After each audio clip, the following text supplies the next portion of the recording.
Perekrutan. 1. Definisi perekrutan. Perekrutan adalah proses menarik orang-orang pada waktu yang tepat, dalam jumlah yang cukup, dan dengan persyaratan yang layak untuk mengisi lowongan dalam organisasi. Alternatif perekrutan. Biaya perekrutan dan seleksi cukup signifikan ketika memperhitungkan semua pengeluaran terkait proses pencarian, wawancara, uang jasa, agen, relokasi, dan pemrosesan karyawan baru. Dengan demikian, perusahaan Anda harus mempertimbangkan alternatif-alternatif seperti alih daya. Alih daya adalah proses memperkerjakan pemasuk jasa eksternal untuk menjalankan pekerjaan yang sebelumnya dikerjakan secara internal, walaupun tidak semuanya upah alih daya itu berhasil akibat aksen dan layanan yang buruk yang dapat merugikan perusahaan. 2. Karyawan tidak tetap. Karyawan tidak tetap digambarkan sebagai angkatan kerja Amerika sekali pakai oleh seorang mantan menteri tenaga kerja. Mereka adalah orang-orang yang bekerja paruh waktu, karyawan sementara atau kontraktor. Para karyawan tidak tetap memberikan manfaat-manfaat tertentu bagi perusahaan. Fleksibilitas maksimum, pemberi kerja dan biaya tenaga kerja lebih rendah. Bureau of Labor Statistics atau BLS memisahkan karyawan tidak menjadi dua kelompok. Para kontraktor dan para karyawan panggilan yang dipanggil bekerja hanya jika dibutuhkan. Para karyawan sementara atau jangka pendek atau kontingen. 3. Organisasi pemberi kerja profesional atau persewaan karyawan. PEO atau Professional Employer Organization adalah perusahaan yang menyewakan para karyawan kepada perusahaan lainnya. Kemudian PEO lah yang akan mengelola administrasi karyawan tersebut. Dengan demikian, perusahaan persewaan tersebut yang bertanggung jawab atas aktivitas perekrutan. 4. Kerja lembur. Kerja lembur merupakan alternatif umum dalam perekrutan karyawan, terutama dalam frustasi jangka pendek dalam beban kerja. Kerja lembur bisa membantu pemberi kerja maupun karyawan. Pemberi kerja memperoleh manfaat terhindar dari biaya-biaya perekrutan, seleksi, dan pelatihan. 2. Lingkungan eksternal perekrutan. Kondisi pasar tenaga kerja. Yang sangat penting diperhatikan adalah permintaan dan penawaran keterampilan khusus dalam pasar tenaga kerja. Proses perekrutan bisa menjadi sederhana ketika tingkat pengangguran sangat tinggi. Pertimbangan hukum. Proses perekrutan yang tidak terumuskan dengan baik biasa menciptakan masalah-masalah dalam proses seleksi. Dengan demikian, penting bagi organisasi untuk menekankan praktik-praktik non-diskriminatif. Pada tahun 2006, Departemen Tenaga Kerja menerbitkan panduan berkenaan dengan kebijakan perekrutan online dari para kontraktor dan subkontraktor federal. Ada 4 kriteria menentukan apakah seorang pelamar melalui internet. 1. Pencari kerja mengungkapkan ketertarikannya melalui internet. 2. Pemberi kerja mempertimbangkan pencari kerja untuk dipekerjakan pada posisi lowong tertentu. 3. Pencari kerja telah menunjukkan bahwa dirinya memenuhi persyaratan dasar posisi tersebut. 4. Pelamar belum menyatakan bahwa ia tidak lagi tertarik pada posisi tersebut, namun namanya belum dihapus. C. Kebijakan promosi. Promosi memiliki dampak signifikan pada perekrutan. Promosi dari dalam adalah kebijakan mengisi lowongan-lowongan di atas posisi tingkat semula dengan karyawan yang ada pada saat itu. Adalah menentukan apakah para karyawan yang memenuhi syarat tersedia dalam perusahaan atau sumber internal, atau harus dicari dari sumber eksternal seperti akademi, universitas, dan organisasi lainnya. Sumber-sumber perekrutan adalah tempat di mana para kandidat yang memenuhi syarat berada seperti perguruan tinggi atau perusahaan pesaing. Metode-metode perekrutan adalah cara-cara spesifik yang digunakan untuk menarik para karyawan potensial ke dalam perusahaan. Contohnya perekrutan online.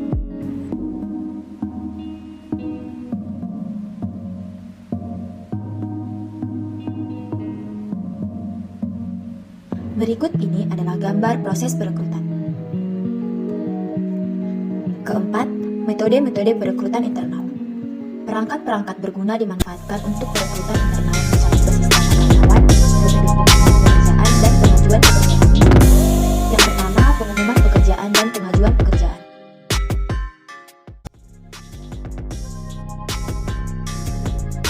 Berikut ini ditampilkan gambar promosi dan perekrutan eksternal.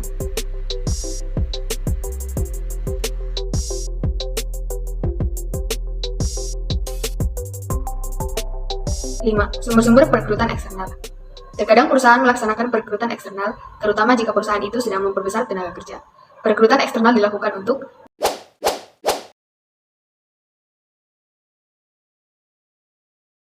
sekolah menengah umum, dan sekolah kejuruan. Beberapa perusahaan bekerja sama dengan beberapa sekolah untuk memastikan ketersediaan orang-orang terlatih dengan keterampilan khusus.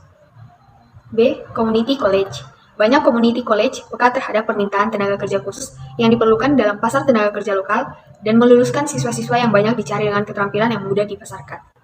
C. Akademi dan universitas.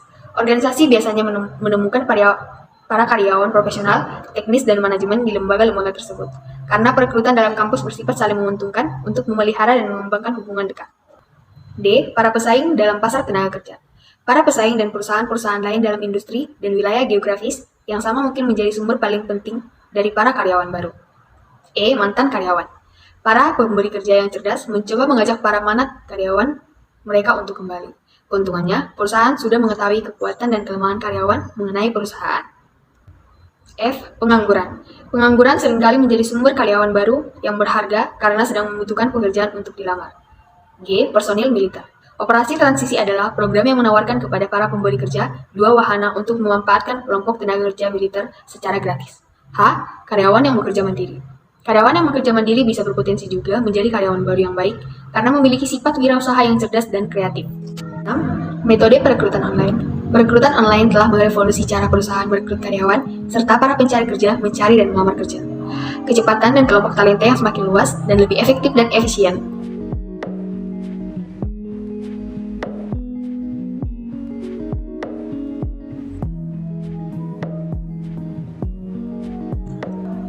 A. Perekrutan internet. Perekrutan internet adalah orang yang bertanggung jawab menggunakan internet dalam proses perekrutan. B. Bursa kerja virtual. Bursa kerja virtual adalah metode perekrutan online yang dilakukan satu pemberi kerja atau kelompok pemberi kerja untuk menarik sejumlah pelamar besar. C. Situs web karir perusahaan. Situs web karir perusahaan adalah situs kerja yang dapat diakses dari on-page perusahaan yang menampilkan daftar posisi yang tersedia di perusahaan serta memberikan jalan kepada pelamar untuk melamar pekerjaan tertentu. D. Weblog. Weblog atau blog adalah pencarian informasi dengan menggunakan kata kunci atau password layanan internet yang tersedia. E. Situs web ketenagakerjaan umum. Situs web ketenagakerjaan umum memberikan informasi dengan mengetikkan kriteria, keterampilan, dan pengalaman kerja yang penting bagi pekerjaan, serta menunjukkan wilayah geografisnya. F.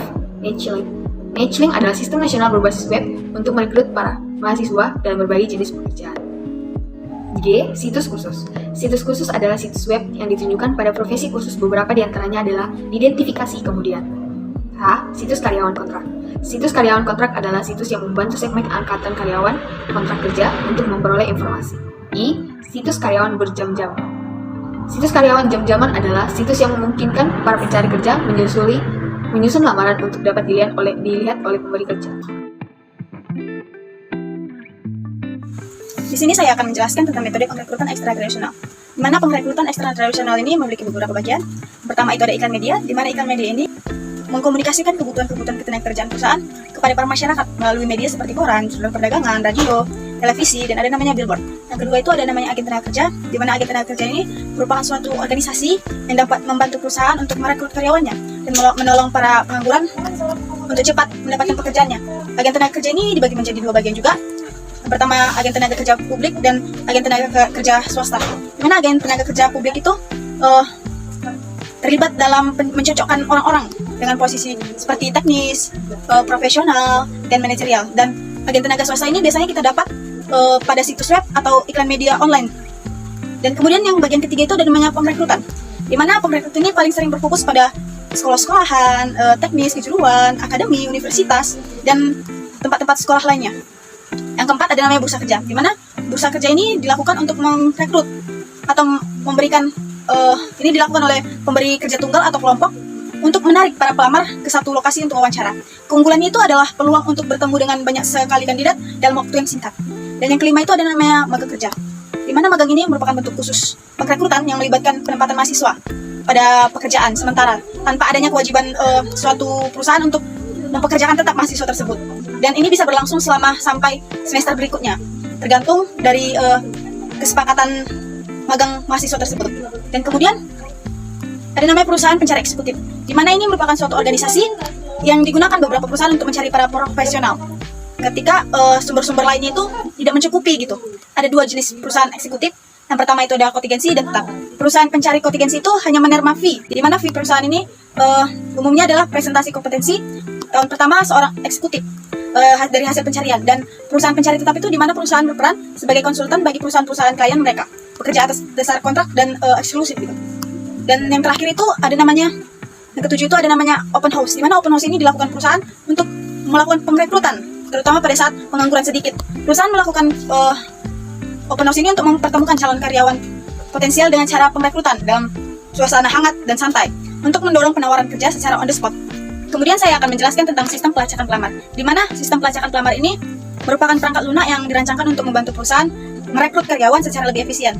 Dengan sistem-sistem yang ada saat ini, memungkinkan para manajer sumber daya manusia ini memantau proses secara keseluruhan dari sejak penyaringan resume dan pencarian kandidat yang memenuhi syarat itu, hingga melaksanakan tes kepribadian dengan keterampilan serta menangani pemeriksaan latar belakang para calon karyawan.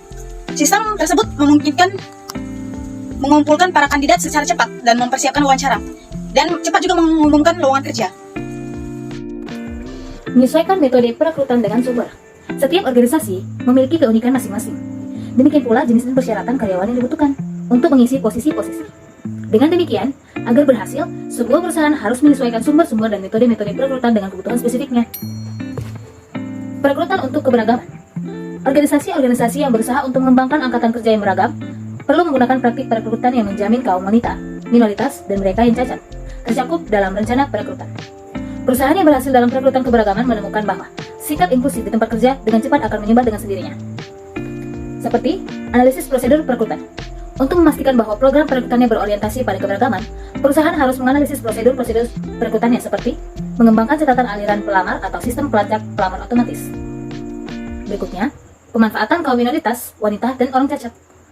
Menggunakan kaum minoritas, wanita, dan orang cacat dalam aktivitas perekrutan untuk melamar kerja memiliki nilai keunikan tersendiri sebagai sumber referensi dan bisa membayar dividen sesungguhnya. Agen tenaga kerja. Organisasi harus menekankan praktik perekrutannya yang non-diskriminatif ketika menggunakan agen-agen tenaga kerja. Agen-agen tenaga kerja tersebut dapat memberikan bantuan dalam memenuhi sasaran keberagaman. Orang cacat. Tujuan perekrutan orang cacat adalah membantu para penerima tunjangan agar mampu kembali bekerja, namun mampu memenuhi kebutuhannya dan berhenti menerima pembayaran tunjangan cacat. Terakhir, pendekatan perekrutan lain yang disarankan.